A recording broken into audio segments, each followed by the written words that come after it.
has really reduced dramatically. So, so everyone now owns a computer. You might not agree with me on that, but I think everybody owns a computer. If you have a cell phone, you have a computer, essentially. So, you can perform a series of operations on it, just like you would do in a normal, complete computer. So, cost of technology has come down. The ease of operations also, when we first started computing years ago, it was very difficult. It was just a terminal in front of you, working with a mainframe. So, but that has been overtaken by microcomputers now. So we have laptops, we have smartphones that are acting like computers. In fact, I use 99% of the time, I use my iPad and my smartphone to do a lot of my official work. That is also a very difficult problem. Creates an opening for flaws in the system. So if you look at this, I don't know if you can read it. If you look at this data that is presented here, there was a survey conducted by Worldpac and Digital Joys sometime in 2012, 2013, where they reported that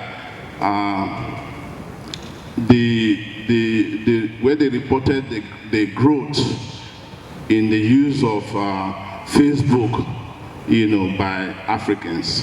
As you can see here, there's a growth both in all the countries in Africa. Thank you very much, sir.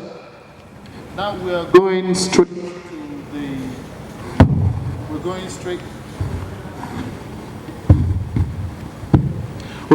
to the second plenary session. I'm going to quickly invite, before I call on the chairman to take his place at the high table, please, I want to urge every single one of us seated at the back to please, we can help come forward so we can occupy these empty spaces. Please, thank you very much. Now join me as I welcome chairing the second plenary session. Due to busy schedules, we could not have Mrs. Moni Udo here.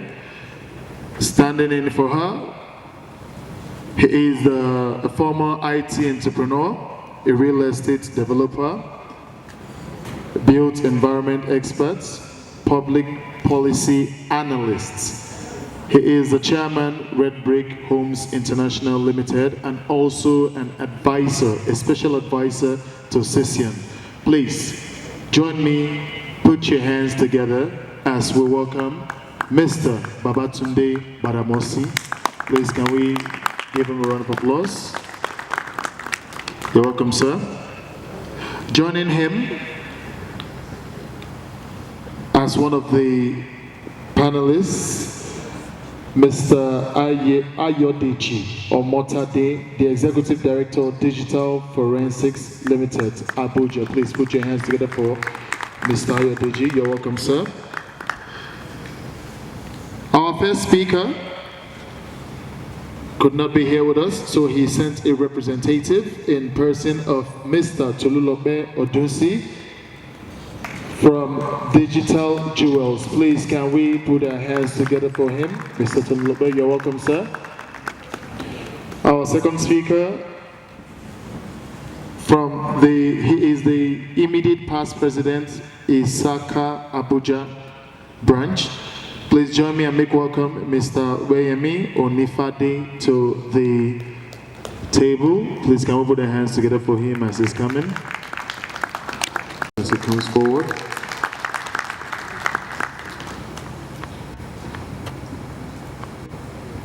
Prepare your questions because it's 4:30, 4:35. We'll be having the question and answer segment.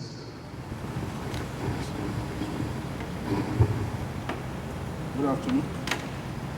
This country, and then we just organize a fake set of activists and we pretend as if it's not a government issue, but it's a government issue and we are destabilizing that government. You understand? These are allegations, but it's not impossible. So what is the way forward? I think a lot of the speakers have spoken about the way forward in terms of cyber security as a whole, and I need to reinforce the fact that we need to accelerate the coordination of cyber security and cyber crime legislative and policy frameworks. We have the policies, we have the law now, but has anything been stopped?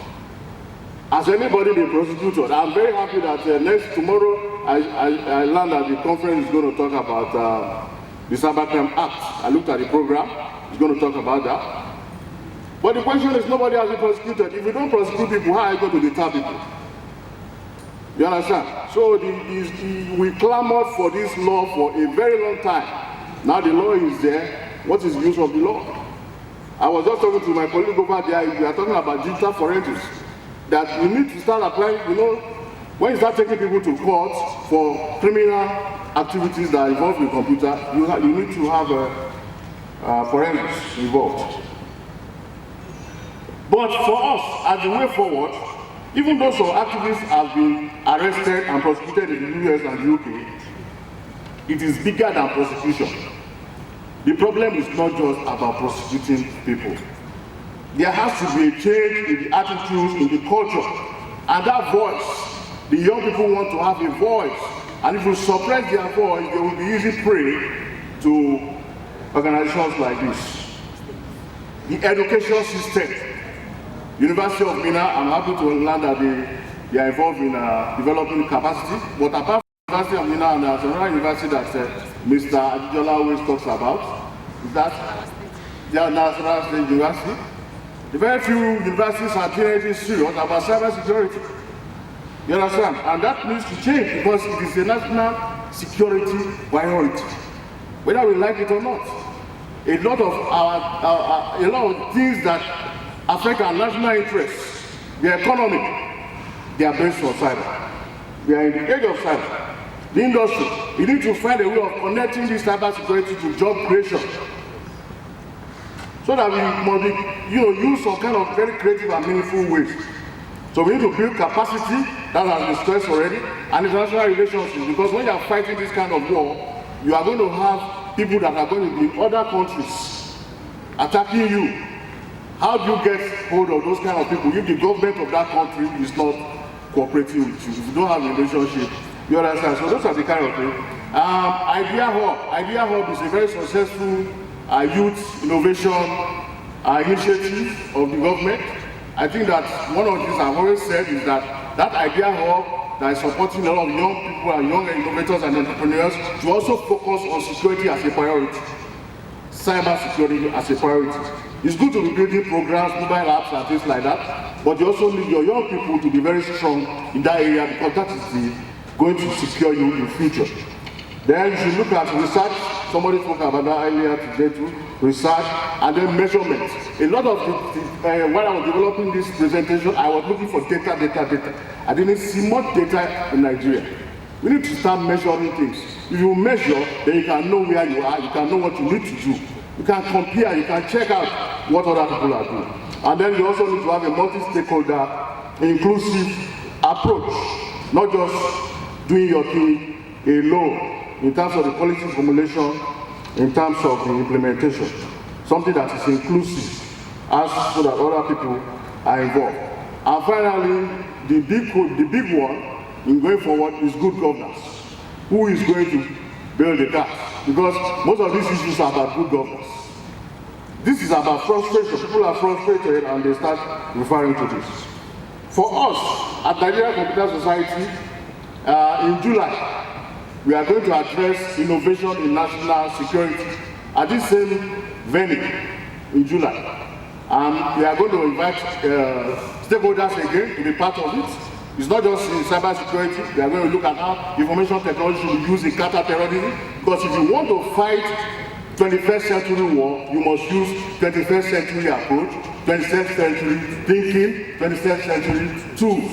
You understand? We are going to look at smart policy. The information, the data, the equipment, the knowledge is available already. Why are we not doing smart policies? You understand? Identity management and legislation will also be addressed.